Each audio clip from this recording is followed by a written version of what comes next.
Like, it used to be the most important thing to get on. That's right. And that was just 10 years ago. 2013. That was 10 years ago. It was very important to get on Comedy Central. Like, oh my God, they had South Park, they had this, they had that, Chappelle Show. Yep. I mean, fuck. And you could have a set from Live at Gotham. You could have your half-hour premium blend. They'd put it on the Improv website, and you would, you know, be able to sell out a couple nights. Yeah. And then you could do local radio. Yep. Which doesn't really Doesn't exist anymore either. Yeah. You remember you would go in early to Chicago to do Man Cow. Yep. Or whatever. Whatever, yeah. Yeah, I used to enjoy those. And that's one of the reasons why I started doing a podcast. I used to think, boy, I would love to do a radio show. But who the fuck is going to pay me to do a radio show? I'm like, I'd ruin it. I'd say something stupid. It wouldn't work. You'd have to take notes. You'd have to. Yeah. Well, I'd have to show up. I couldn't swear. Yeah.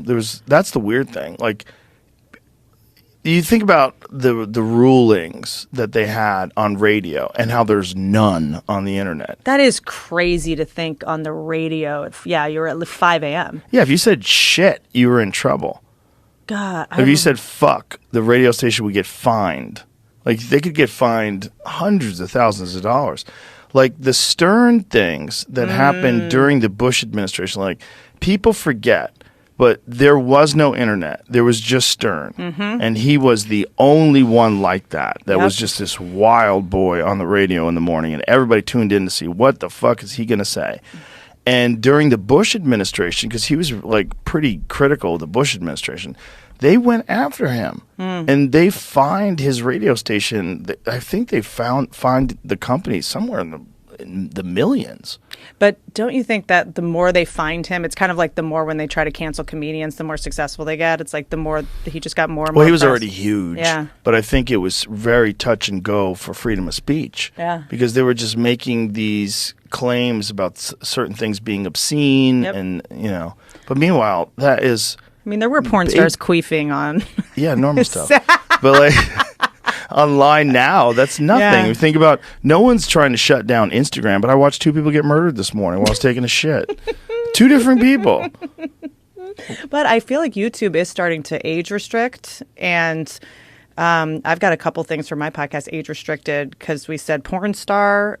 People are saying corn star now, which seems corn star seems way dirtier to trick the algorithm. And vaccine, you can't even say the jab anymore. I don't know. I think Russell Brand figured out something to say. Yeah. If you say vaccine, they'll special sauce. Yeah, they'll demonetize you, or they'll the special sauce.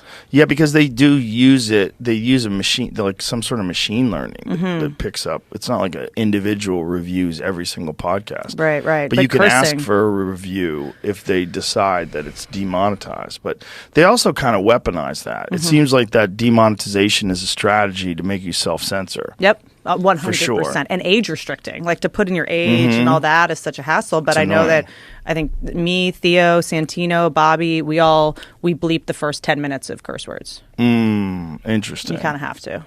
When we left YouTube, when we announced that we were going over to Spotify, one of the first things that happened is YouTube stopped demonetizing us. Completely. They just said, okay, well, he's not going to be here for very much longer. He's only here for 3 more months. Yep. Let's make all the money. We didn't get, right? Wasn't that the case? Like, did we get any demonetized once we make this switch? We don't. That's what it seemed like happened, but no one officially said that or did that or anything like that. What a diplomatic answer. Like good job. And they're trying to say it's to protect kids, which I'm all about protecting kids, but doesn't YouTube have their own kids channel?